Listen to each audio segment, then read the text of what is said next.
कि जैसे हर पार्टियों में आपको बड़े नेता की पहले चमचागिरी करना पड़ता है, फिर आपको उनकी चमचागिरी करो, उसके बाद में अगर आपके उनको हो गया तो आपको ये पद दे देंगे, वो पद दे देंगे। आज भिवंडी कॉरपोरेशन के अंदर फायर ब्रिगेड के अंदर 60 से ज्यादा जॉब खाली है। फायर ऑफिसर, इंस्पेक्टर ऑफिसर, ऐसी वगैरह वगैरह जॉब उसके अंदर 60 से ज्यादा खाली है। तो यूथ जो पढ़ा लिखा है, महाराष्ट्र म्यूनसिपलिटी कॉरपोरेशन एक्ट 285 ये बोलता है कि कमिश्नर अपने स्टेटमेंट के जरिए स्टेटमेंट जारी करे और जो जॉब फायर ब्रिगेड के अंदर खाली है, 60 जॉब खाली है, उसको पूर्ण करे। मौजूदा कॉरपोरेटर के अंदर ये ताकत नहीं है, ये सलाहियत नहीं है कि वो कमिश्नर से बात करे। इसलिए युवाओं को आगे आकर सियासत को ज्वाइन करना है। किसी में भी अगर करियर बना रहा है तो वो करते हुए पॉलिटिक्स कर सकता है क्या? जैसे हम पार्ट टाइम पॉलिटिक्स बोलेंगे तो क्या वो भी पॉसिबल है कि यूथ के लिए, किसी यूथ के लिए? जिस तरीके से माहौल चल रहा है, पार्ट टाइम तो कोई काम परफेक्ट होता नहीं है, फुल टाइम ही उतरना पड़ता है। आज उसको मालूम ही नहीं कि निधि किधर से मिलेगी, किस तरीके से काम होएगा। कुछ नगर सेवक तो इलेक्शन जीतने के बाद हर कमरे में जा रहे हैं, म्यूनसिपलिटी के पहले माले में भी कोई घूम रहा है, कोई दूसरे माले में घूम रहा है, कोई तीसरे माले। उनसे पूछा जा रहा है भाई क्या हुआ, बोले यार कौन से रूम से पैसा मिलता है ये मालूम नहीं। इसके लिए हर रूम को तलाशी ली जा रही है, क्योंकि जिधर जवानी चलती है उधर जमाना चलता है। यूथ अगर चेंज करना चाहेगा तभी होएगा। दरअसल यूथ को है ना महाबलेश्वर घूमना है, दरअसल यूथ को है ना अजमेर जाना है, यूथ को है ना ढाबा खाना है। तो इसके लिए ना लोग जो इंतजार में बैठे हैं कि 2022 का इलेक्शन आएगा। तो मैं ये चीज है ना, मैं खुद अपनी तरफ से बोलना चाहूंगा, मैं ये बोलना चाहूंगा कि इन चीजों को ना, इसके लिए पूरी लाइफ पड़ी है। अगर आप अभी इन चीजों का सौदा कर लोगे तो वे आगे जो है आपके 5 साल जो है खराब होने वाले, और जैसे चलता हुआ आया है वैसे ही चलता होगा। अगर अभी तक आपने द वॉइस को सब्सक्राइब नहीं किया है तो प्लीज अभी सब्सक्राइब करें। भिवंडी शहर में टेस्ट का नया हॉटस्पॉट कैफे ला बरीसा, जहां आपको हर मेन्यू में मिलेगा handmade ingredients, fresh and tasty. Only at La Barisa, now at Bage Yusuf, Nashik road, Chavindra, Bhiwandi.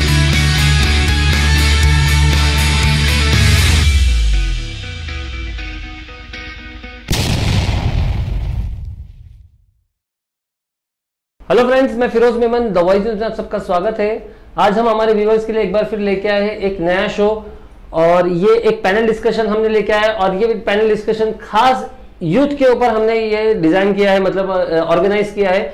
तो इसके अंदर सबसे खास बात यह है कि जो भिवंडी का यूथ है या तो फिर जो हमारे देश का यूथ है, उन्हें पॉलिटिक्स में ज्वाइन होना चाहिए कि नहीं होना चाहिए। क्योंकि हमने देखा है कि लोग पॉलिटिक्स में एक पर्टिकुलर एज के बाद में अपना इंटरेस्ट दिखाते हैं, मतलब 40 प्लस के बाद में ही लोग ज्यादा इंटरेस्टेड होते हैं पॉलिटिक्स में आने के लिए। तो यहाँ पे ये चीजें जो है हम यहाँ पे आज इसके लिए लेके आए कि क्या 20-22 साल के बच्चों को भी जो है पॉलिटिक्स में इन्वॉल्व होना चाहिए और अपना इंटरेस्ट जगाना चाहिए, और अगर वो अपना इंटरेस्ट जगाते हैं तो क्या उसके फायदे हैं, क्या उनके कॉन्सिक्वेंसेज है। तो इन सारी चीजों के जानने के लिए आज हमारे साथ में भिवंडी का ही यूथ जो कि किसी ना किसी पॉलिटिकल पार्टी से जुड़े हैं, हमने उनको ही बुलाया क्योंकि वो भी अपना करियर बोलेंगे या तो फिर अपने करियर के साथ साथ में पॉलिटिक्स से जुड़े हुए हैं और एक्टिव जुड़े हैं, मतलब एक्टिव पॉलिटिक्स कर रहे हैं। तो हमारे साथ में इमाम अंसारी है जो कि एनसीपी के युवा नेता है, फिर साथ में हमारे साथ में नासिर जावेद है जो कि समाजवादी पार्टी से युवा नेता है, फिर हमारे साथ में अरफात रंगाड़ी है, तो ये भी कांग्रेस के युवा अध्यक्ष है, और हमारे साथ में MIM पार्टी के यूथ विंग के जो है महाराष्ट्र प्रेसिडेंट है, स्टूडेंट विंग के, सॉरी यूथ के नहीं, स्टूडेंट विंग के रविश मोमी साहब है। तो ये सभी चेहरे जो है ये एक किसी ना किसी पॉलिटिकल पार्टी को रिप्रेजेंट करते हैं, और साथ में ये सारे के सारे यंग है। तो हम इनसे ही शुरुआत करेंगे कि किस तरह से जो है यूथ को पॉलिटिक्स में आना चाहिए जिससे शहर का उद्धार हो, देश का उद्धार हो, क्या डेवलपमेंट, अगर यूथ आता है तो क्या डेवलपमेंट होगा। तो नासिर भाई, हम आपसे शुरू करेंगे कि थोड़ा सा आप बताइए कि यूथ को जो है, युवाओं को पॉलिटिक्स में आना चाहिए, किस एज में आना चाहिए, थोड़ा सा ही बताइए। मैं आपको एक बात क्लियर कर देता हूं कि मैं आपके पर्सनल व्यक्तिगत पे आया हूं। भले से समाजवादी चेहरे से जाना जाता हूं, लेकिन मैं अभी पार्टी का पोस्ट होल्डर नहीं हूं। फिरोज भाई, मैं आपका और आपके इस न्यूज चैनल का, द वॉइस न्यूज का तहे दिल से शुक्रिया अदा करता हूं कि मुझे एक ऐसे मुद्दे पे इनवाइट किया जो अपने भिवंडी शहर के लिए बेहद जरूरी है। जी, क्योंकि जिधर जवानी चलती है उधर जमाना चलता है। मैं आपको बताना चाहता हूं, पिछले साल जो भाजपा की सरकार ने, मैं भिवंडी की युवा पे बात करूं, इससे पहले मैं देश के युवा की ताकत बताना चाहता हूं। जिस तरह भाजपा की सरकार ने पिछले साल संसद में एक काला कानून पास किया जिसका नाम था सिटीजनशिप अमेंडमेंट एक्ट, जो CAA के नाम से भी जाना जाता है। ये देश के गृह मंत्री अमित शाह पूरे देश में घूम घूम के क्रोनोलॉजी समझा रहे थे। पहले MPR आएगा, उसके बाद CAA आएगा, उसके बाद NRC कराई जाएगी।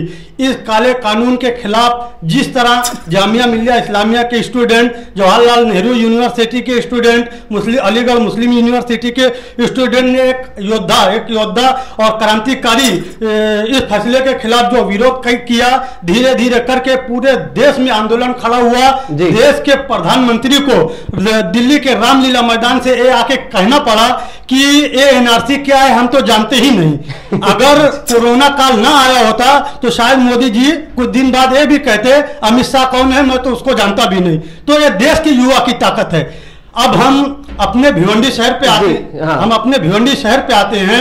आज भिवंडी को डेवलप करने की अगर सबसे ज्यादा जिम्मेदारी किसी की है तो भिवंडी कॉर्पोरेशन और भिवंडी कॉर्पोरेशन का कमिश्नर। आज हर दिन कमिश्नर का ट्रांसफर होते रहता है। काम कब होगा ये पूछता है भिवंडी। हर वार्ड हर गली कचरे से और कीचड़ से भरी पड़ी, ना पढ़ाई ना लिखाई ना दवाई ना सफाई। पूछता है भिवंडी कि आखिर इसकी लापरवाही का जिम्मेदार है कौन? उसीलिए हम चाह रहे हैं कि अब यूथ को आगे आना चाहिए, अब युवाओं को जो है उन चीजों का पीड़ा उठाना चाहिए। तो आप बताइए कि क्या मतलब यूथ का क्या इंपॉर्टेंस रहेगा पॉलिटिक्स में? जिस तरह पूरी जिम्मेदारी कॉर्पोरेशन पे होने के बाद वो हर वार्ड में विफल है, नाकाम है। पहली तो मैं भिवंडी के यूथ की तरफ से, अगर यहाँ से मेरी आवाज महाराष्ट्र गवर्नमेंट तक पहुंचती है तो मैं ही डिमांड करता हूं कि ये जो कॉर्पोरेशन हाउस व्हाइट बिल्डिंग है, व्हाइट हाउस, उसको कन्वर्ट करके हॉस्पिटल बना के गवर्नमेंट भिवंडी को दिया जाए, और जो IGM हॉस्पिटल है उसको कन्वर्ट करके कॉर्पोरेशन हाउस बनाकर वो नगर सेवक को दिया जाए और मेयर को दिया जाए और कॉर्पोरेशन कमिश्नर को दिया जाए, पहली बात। और दूसरी बात, मैं क्या होगा उससे ये होगा, कम से कम कॉर्पोरेशन से ये हासिल हो जाएगा कि एक अच्छा हॉस्पिटल हमें मिल जाए। आज IGM हॉस्पिटल से आप सब वाकिफ है ना, इलाज से लेके उसकी देखभाल खर्च सबसे। हाँ, दूसरी बात, मैं भिवंडी के यूथ को बोलना चाहता हूं कि ये जो भिवंडी का यूथ है, मैं उनको क्या बोलूं, हमने खुद ही रास्ता चुना है अपनी तबाही का, भिवंडी कर दिया है निकम्मों के हवाले। मैं उनको बोलना चाहता हूं कि यकीनन भिवंडी की सियासत गंदी है, लेकिन भिवंडी का युवा इस सियासत में ना आकर इसे और गंदा होने दे रहा है। अगर भिवंडी की प्रॉब्लम सफाई करनी है तो उतरना पड़ेगा, बिल्कुल। अगर आप मानते हैं या मैं मानता हूं या पूरा भिवंडी मानता है कि अगर भिवंडी की तबाही और बर्बादी का रास्ता सियासत है तो इसको आबाद करने का, भिवंडी को आबाद करने का, खूबसूरत बनाने का भी रास्ता सियासत है। बस फर्क सिर्फ इतना है, अच्छी और बुरी सियासत। जी, मैं अब हम आपके पास वापस आएंगे। थोड़ा सा मैं चाहूंगा कि अरफात भाई इसके ऊपर थोड़ा सा डालिए कि भिवंडी के जो यूथ है तो वो पॉलिटिक्स में क्यों आए। इन्होंने तो अपना पॉइंट ऑफ व्यू रखा, अब मैं चाहूंगा कि आप थोड़ा सा अपना पॉइंट ऑफ व्यू रखिए। देखिए, जो भिवंडी का जो यूथ है, एक्चुअल में जो भिवंडी का यूथ, हम लोग आज सोशल मीडिया पे देखते हैं कि किस तरीके से जो पहले चीजें होती थी, जो लोगों का काम जो होता था, जो नगर सेवक के जो ग्राउंड लेवल पे जो काम होते थे या नहीं होते थे जी, और जो होते भी थे तो वो लोगों तक नहीं पहुंच पाता था। आज हम लोग देख रहे हैं सोशल मीडिया के माध्यम से कि वो जो काम नहीं भी होता है नगर सेवक का, वो काम मतलब लोग जो है सोशल मीडिया पे काफी एक्टिव हो गए, और उसमें सोशल मीडिया पे जो मुझको समझ में आता है, शायद मैं सही भी हूँ, 90% लोग जो है सोशल मीडिया युवा चलाता है जी, 90% लोग, 10% लोग मेरे हिसाब से यहाँ वहाँ अलग एज के लोग चलाते हुए। तो मुझे लगता है कि जो लोग आज जो पहले लोगों को कमेंट करने से लोग घबराते थे, जो नेता होता था उसको लोग कमेंट करने से घबराते थे कि कुछ उसको बोलते नहीं थे कि पता नहीं आगे क्या रिएक्शन रहेगा। लेकिन आज हम लोग वो चीज देख रहे हैं और वो चीज देख करके मुझको भी बहुत अच्छा लगता है कि आज नेता लोगों को, चाहे वो आमदार हो, खासदार हो, नगर सेवक हो, कुछ भी हो, लेकिन जो लोग है, जो युवा है, उन लोगों से सवाल करता है, कमेंट करता है, सवाल करता है, तो ये बहुत अच्छी बात है। और युवा लोग के लिए भी मैं बोलना चाहूंगा कि सिर्फ आपको कुछ लिख करके नहीं होगा, आपको भी आगे आना पड़ेगा। अभी जो लोग, बहुत सारे लोग नगर जी, सेवक या कार्य सम्राट, यहाँ पे थोड़ा सा आपको मैं टोकना चाहूंगा कि युवा का डेफिनेशन आप थोड़ा सा बताइए कि यूथ का डेफिनेशन क्या है, मतलब किस एज से किस एज तक के लोगों को जो है ना आप यूथ मानते हैं और उनको जो है पॉलिटिक्स में आना चाहिए। फिरोज भाई, यूथ का तो मेरे हिसाब से कोई डेफिनेशन ही नहीं है। मैं आपको बोलना चाहूंगा, अभी भाजपा सरकार के खिलाफ हमारे कांग्रेस पार्टी के एक वरिष्ठ नेता है दिग्विजय सिंह जी है। आज वो 75 साल की उनकी उम्र है। 75 साल की उम्र में पुलिस ने वहां पे बैरिकेड लगाया। 75 साल की उम्र में वो बैरिकेड पे चढ़ करके उनके ऊपर पानी से, जो भाजपा सरकार है वो पानी से उनके ऊपर हमला कर रही है। उनके ऊपर, यानी 75 साल की उम्र में जो आज नौजवान बच्चा करता है वो तो मेरे हिसाब से युवा की कोई एज नहीं होती है। युवा मतलब वो होता है। और अब युवा लोग को भी जो सिर्फ मैं बोलना चाहूंगा, भिवंडी के लोगों से भी रिक्वेस्ट है, सब युवा लोग से भी, कि आप लोगों लिखते हैं, बहुत अच्छा काम करते हो, लेकिन सिर्फ लिखने से आपका नहीं होगा। आपको आगे आना पड़ेगा, आपको ये प्रक्रिया में आना पड़ेगा, आपको इलेक्शन भी लड़ना पड़ेगा, आपको लोगों के पास जाना पड़ेगा। जो लोग कार्य सम्राट लिखते हैं अपने आगे, आजकल भिवंडी के अंदर फिरोज भाई आप भी एक चलन बन गया कार्य सम्राट।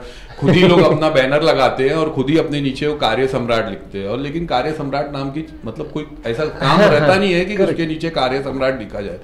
तो अब युवा लोगों को भी, भिवंडी के युवा लोगों को चुन के आना चाहिए, उन लोगों को महानगर पालिका में जाना चाहिए और एक नई सोच के साथ जाना चाहिए कि भिवंडी की तरक्की हो सके। तो एक यहाँ पे मैं थोड़ा सा पॉलिटिकल बात करूंगा कि क्या आपकी पार्टी युवाओं को चांस देगी, मौका देगी?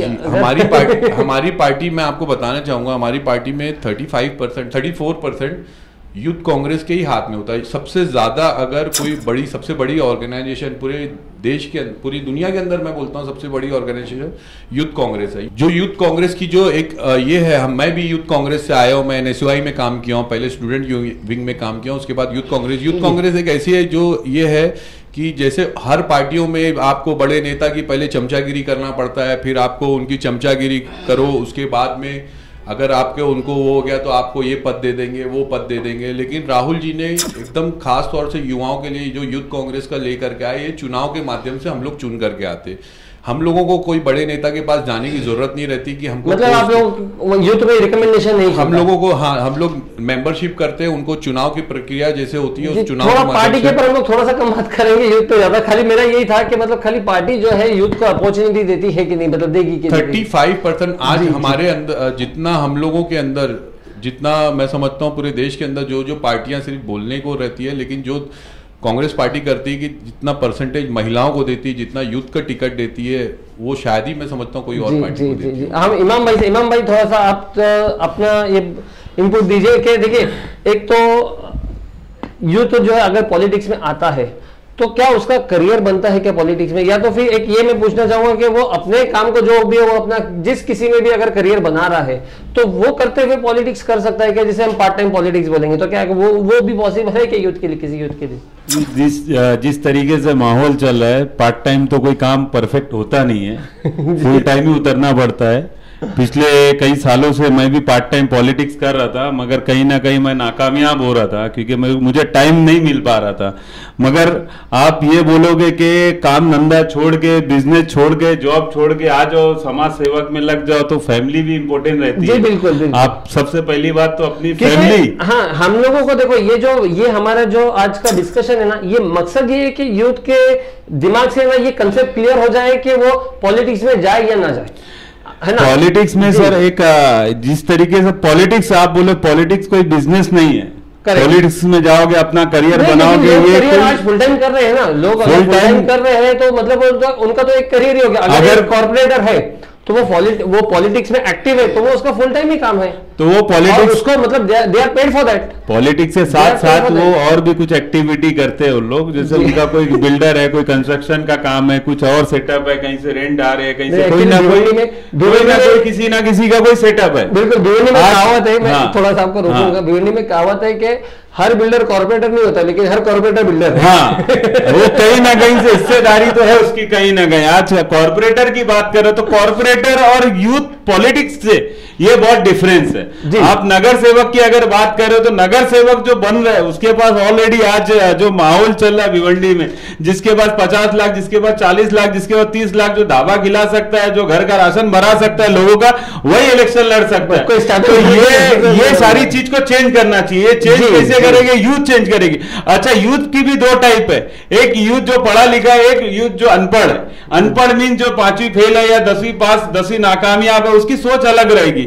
जो 12 पास है, जो ग्रेजुएशन है, उसकी सोच अलग रहेगी। तो जो पढ़ा लिखा तबका है, जो यूथ का पढ़ा लिखा तबका है, उसको बहुत जरूरत है कि पॉलिटिक्स में आने की, क्योंकि वो आएगा तो वो लेटर दे सकता है, वो निधि ला सकता है, वो कमिश्नर से सवाल कर सकता है, वो डीसीपी साहब से सवाल कर सकता है, म्युनिसिपैलिटी से सवाल कर सकता है, मिनिस्टर से बात कर सकता है। ये सारी एक्टिविटी एक यूथ कर सकता है अगर वो पढ़ा लिखा है तो। आज उसको मालूम ही नहीं कि निधि किधर से मिलेगी, किस तरीके से काम होएगा। कुछ नगर सेवक तो इलेक्शन जीतने के बाद हर कमरे में जा रहे हैं, म्युनिसिपैलिटी के पहले माले में भी कोई घूम रहा है, कोई दूसरे माले में घूम रहा है, कोई तीसरे माले में। उनसे पूछा जा रहा है भाई क्या हुआ? बोले यार कौन से रूम से पैसा मिलता है ये मालूम नहीं, इसके लिए हर रूम को तलाशी ली जा रही है।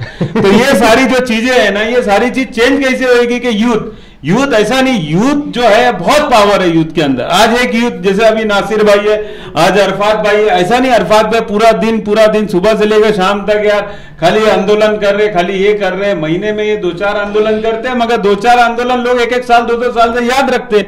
आज ये नासिर भाई है, नासिर भाई अगर कोई एक्टिविटी कर रहे तो लोग याद रखते हैं। पॉलिटिक्स मतलब ऐसा है कि पॉलिटिक्स आप पार्ट टाइम मतलब करोगे कि ये जो एक्टिविटी करोगे तो एक्टिविटी याद रखते कि आप पूरे महीने में एक दिन आपको फुल टाइम दे दिया पॉलिटिक्स में, मगर एक दिन देने के बाद हासिल क्या हुआ वो इंपॉर्टेंट रखता है। जी, मतलब आपको बोलना है कि एक्टिव पॉलिटिक्स में आप एक्टिव मतलब ऐसा कोई मुद्दा उठाओ कि इसके अंदर यार के शहर का फायदा हो। आज हमारे शहर में जितने खड्डे हैं, आज ठीक है थोड़ा बहुत माशाल्लाह, जब थोड़ा सरकार चेंज हुई है, थोड़ा एक्टिविटी हो रही है, थोड़ा काम हो रहा है, आज लोग जाग रहे। आज लोग नगर सेवक से सवाल पूछ रहे हैं। इसके पहले कहां थे? इससे पहले व्हाट्सएप नहीं था लोगों के पास, बहुत सी प्रॉब्लम थी, नगर सेवक मिलते नहीं थे। आज नगर सेवक इधर उधर बैठे रहते बेचारे, समझेगी नहीं। और उनका भी ऐसा एक्टिविटी हो गया है कि आज जो नगर सेवक है, अगर ये 2022 के इलेक्शन में आज अगर नगर सेवक का भी सर्वे करेंगे, 10 नगर सेवक को छोड़ के बाकी 80 जो नगर सेवक है, या तो वो 12वीं से नीचे रहेंगे या तो 12वीं फेल रहेंगे। मगर ये अगर यूथ अगर आती है इसके अंदर 50%, उसमें नगर सेवक में एक तो समझो आपने बोला बहुत अच्छी बात है कि या तो 12वीं रहेगा तो 12वीं से नीचे रहेगा, मतलब उनका जो एजुकेशन लेवल है। लेकिन 80-90 नगर सेवक में से यंग कितने हैं वो बताइए। अरे यंग कितने होंगे उसके अंदर से? जो 30 के अंदर तो कोई, मुझे नहीं लगता कोई होएगा 30 के अंदर। मैं एक को जानता हूँ, मैं इसीलिए तो मैंने पूछा यंग रहने की उम्र जो 50 साल के, लेकिन युवा अभी जैसे अभी आपको मैं जवाब देता हूँ, अगर यूथ का अगर देखा जाए तो 25 से 40 साल का अगर आदमी है, 25 से 40 साल का आदमी, तो उसको यूथ कंसीडर करो। एक 20 से 22 साल का भी जो लड़का रहता है ना, तो वो यूथ में माना जाता है, मगर उसको मैच्योरिटी नहीं रहती, उसको वो नहीं आएगा। जी, बोलिए। जो यूथ की आप उसकी उम्र पे बात की है ना, मेरे ख्याल से फिरोज भाई पॉलिटिक्स करने की सबसे अच्छी उम्र जब आदमी स्कूल से ग्रेजुएट होके निकले, वो सियासत के लिए सबसे अच्छी उसके पास दोनों रास्ता रहता है, पॉलिटिकल में भी करियर बनाने का और उसका अपना खुद का जो चीज वो पढ़ा उसमें भी करियर बनाने का।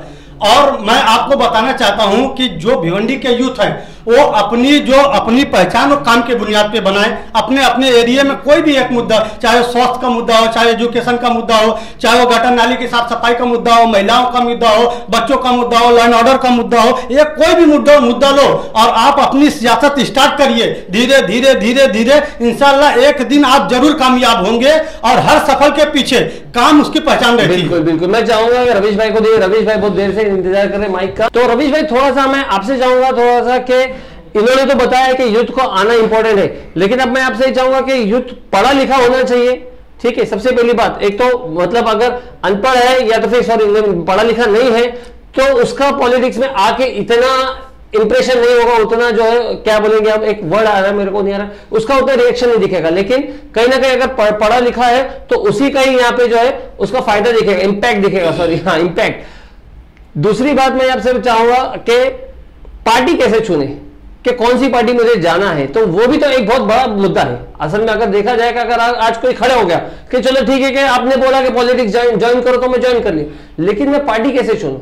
ठीक है, मैं किसी का चेहरा देख के चुनूं या मैं किसी का सोर्सेज देख के चुनूं कि हाँ कोई बहुत अच्छा काम कर रहा है उसको देख के, तो किस तरह से पार्टी भी चुनना चाहिए? क्यों? क्योंकि पार्टी की भी अपनी एक विचारधारा होती है, तो पार्टी से जुड़ना मतलब उस विचारधारा से जुड़ना, फिर आपको बाकी सारी चीजों को अपोज करना है।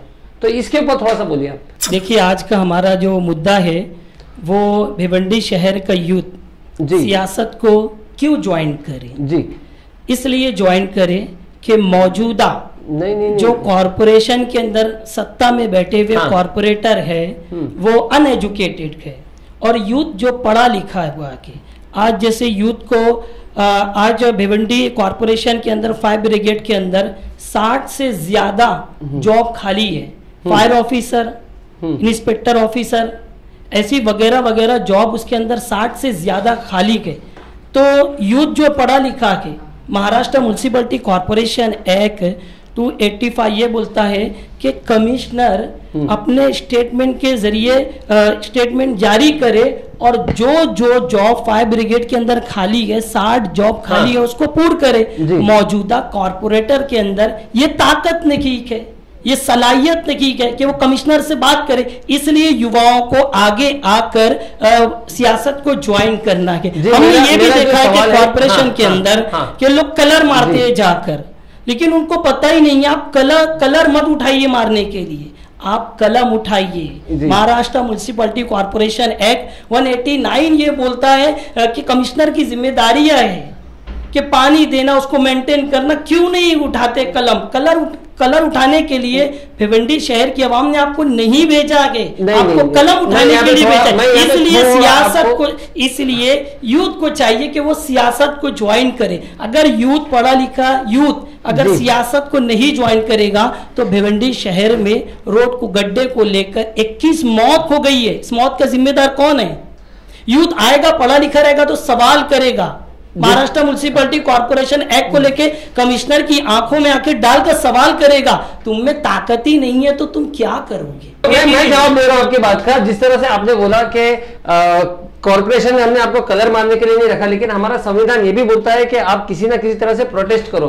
तो जो उस दिन बाबा बाउद्दीन ने किया वो एक प्रोटेस्ट था, it's a kind of protest. तो आप उसको भी इनकार नहीं कर सकते या उसको भी आप नजरअंदाज नहीं कर सकते, कहीं ना कहीं वो लोगों के हित के लिए था। बाबा साहब अम्बेडकर ने ये भी तो कहा है ना कि कलम उठाओ। नहीं, कलम उठाने में बहुत ताकत है, प्रोटेस्ट करने में आपका कलम उठाओगे तो आप कमिश्नर को ज्यादा जवाब दे सकते हो। जी, ऐसे तो कितने लेटर पड़े हमारे नगर पालिका में, हम सबको प्रोटेस्ट तो होना चाहिए। प्रोटेस्ट एक हमारे लोगों का एक हक है, बिल्कुल। और जो बाबा भाई ने उस दिन जो किया कलर से माध्यम से, वो वही समझ सकते हैं। उनके वार्ड में पानी की समस्या थी, तो प्रोटेस्ट करने का एक तरीका होता है, वो अपने तरीके पे सही थे।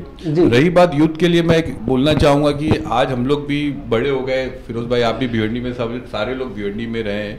आज हमारा जो एजुकेशन है, जो हमारे नेता पहले चुन करके आए हैं, जो भी रहे होंगे, तो वो लोगों ने हम भिवंडी के अंदर हमारे पास एक कॉलेज वही ले दे करके एक BNN कॉलेज ही है। आज हमारे लोग भिवंडी आधे घंटे में हम लोग तकरीबन मुंबई पहुंचते हैं। 15-20 मिनट में हम लोग थाना पहुंच जाते हैं। कल्याण हमारे को नजदीक है, लेकिन हमारे पास में कोई भी एजुकेशन का जो हमारा स्तर है वो एकदम नीचे है। हमारे पास कोई भी एजुकेशन, एक हमारे पास आदम खाड़ी पार पे थी, वो भी बंद हो चुकी है।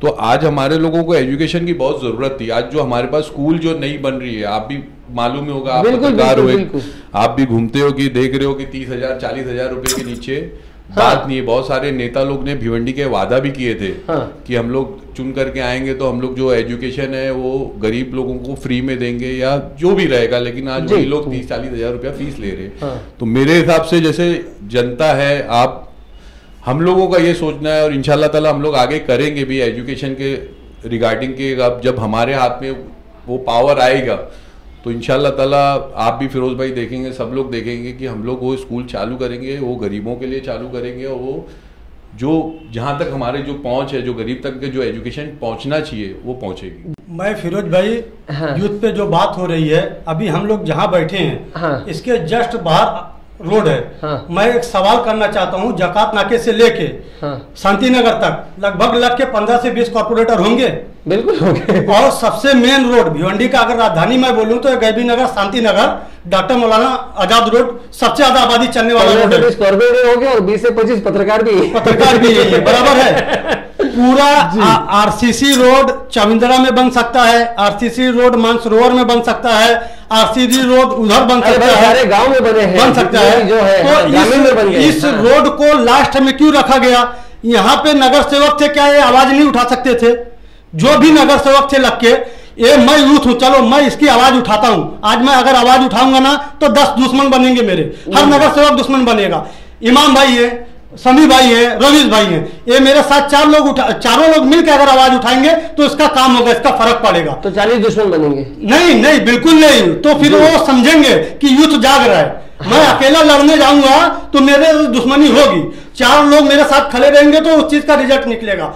आज ये रोड के बारे में बता, एकजुट होकर जो है आवाज उठानी चाहिए। यूथ की आज यूथ आवाज उठाता है, लेकिन किसी प्लेटफॉर्म पे आके नहीं उठाता है। फेसबुक पे लिखने से, ट्विटर पे लिखने से तुम्हारा मुद्दा नहीं हल होने वाला है। नए गांव रोड, सागर प्लाजा वाला रोड पूरे महाराष्ट्र में उससे खतरनाक, उससे खराब रोड हो ही नहीं सकता। वहां से लोग डर कर जाना छोड़ दिए।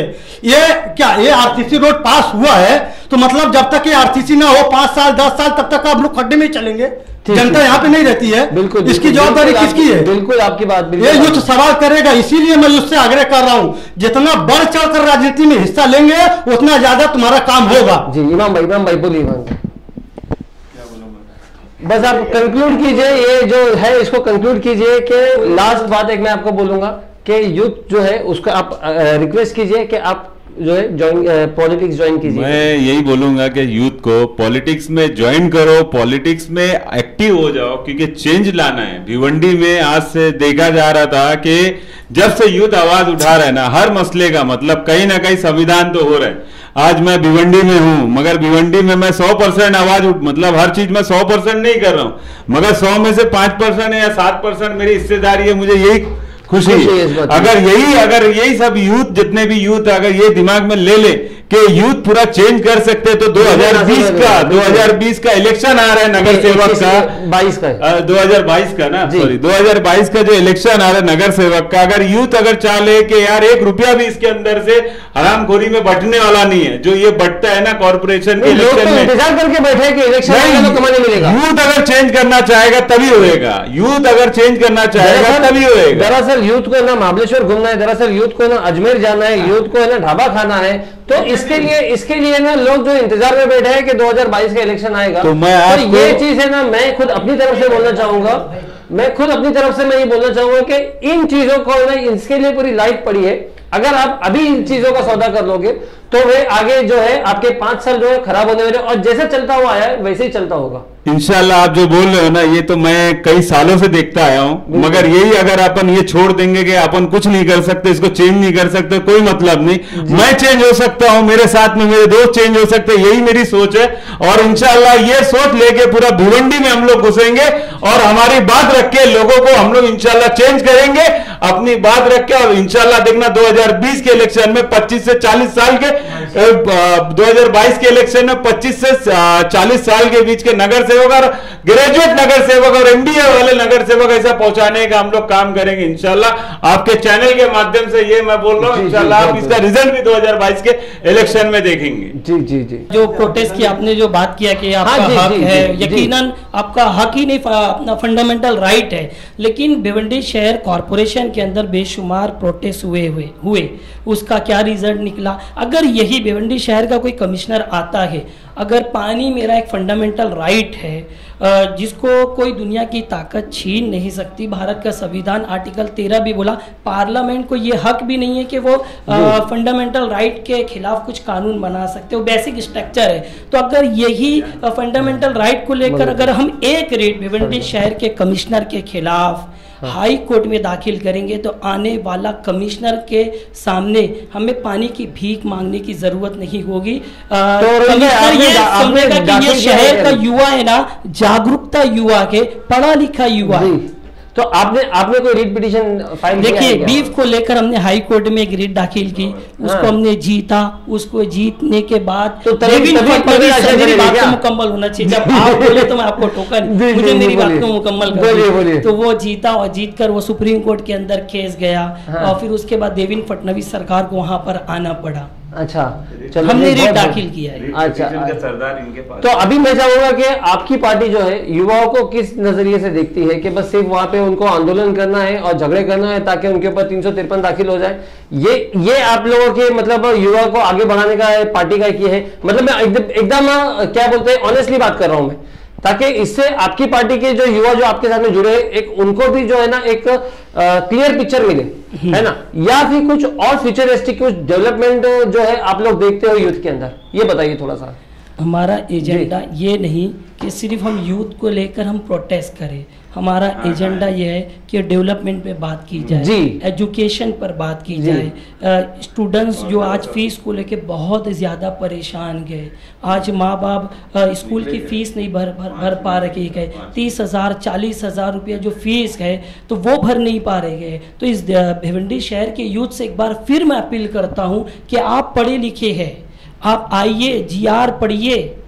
एजुकेशन का जो GR जो रिट दाखिल हुई थी मुंबई हाई कोर्ट के अंदर, मुंबई हाई कोर्ट ने 2009 के अंदर कहा कि फीस जो है बगैर पेरेंट्स की इजाज़त के बगैर नहीं बढ़ाई जा सकती। यहाँ पर फीस ज़बरदस्ती बढ़ाई जा रही है। GR आ चुका है कि जो है एक कमेटी होना चाहिए स्कूल के अंदर, उसका हिसाब करे। स्कूल के अंदर अगर ग्राउंड है, अगर ग्राउंड का अगर कुछ रेंट आता है तो वो उसका जो बेनिफिट है वो स्टूडेंट्स पे खर्चा किया जाए। लेकिन भिवंडी शहर के अंदर ये सब नहीं हो रहा है, बच्चों को बाहर खड़ा कर दिया जाता है। मैं फिर एक मर्तबा अपील करता हूँ, यूथ को आने की जरूरत है, यूथ को आगे आने की बहुत जरूरत है। यूथ नशे की तरफ ना बढ़ते हुए भिवंडी शहर के कमांड को संभालने की ताकत रखता है। यूथ भिवंडी शहर का फ्यूचर है, यूथ भिवंडी शहर की ताकत है, यूथ भिवंडी शहर का एक अरमान है। अगर भिवंडी शहर में अगर यूथ आगे आ जाएगा तो यहाँ भिवंडी शहर के अंदर जो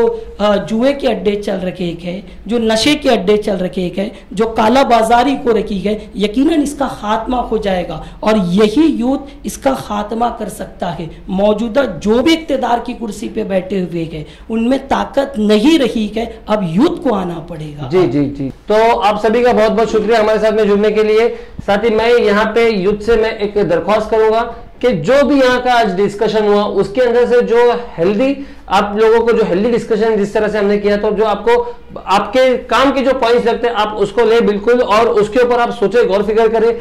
यहाँ पे सारे जो है नुमाइंदे बैठे पॉलिटिकल पार्टी के, आपको खुद को सोचना है कि हमें किस पॉलिटिकल पार्टी को जोड़ना है। जैसे मैंने भी बताया कि हर एक पॉलिटिकल पार्टी की अपनी विचारधारा है, अपना एक सोच का शैली है। तो दोस्तों ये था आज का हमारा डिस्कशन। हम बहुत जल्द आपके सामने हाजिर होंगे और एक ऐसी चर्चा को लेके जो कि शहर से रिलेटेड होगी, डेवलपमेंट से रिलेटेड होगी। और हमारे साथ में ऐसे ही बने रहे, हमारे चैनल को सब्सक्राइब कीजिए। मैं फिरोज मेमन, द वॉइस से, थैंक यू।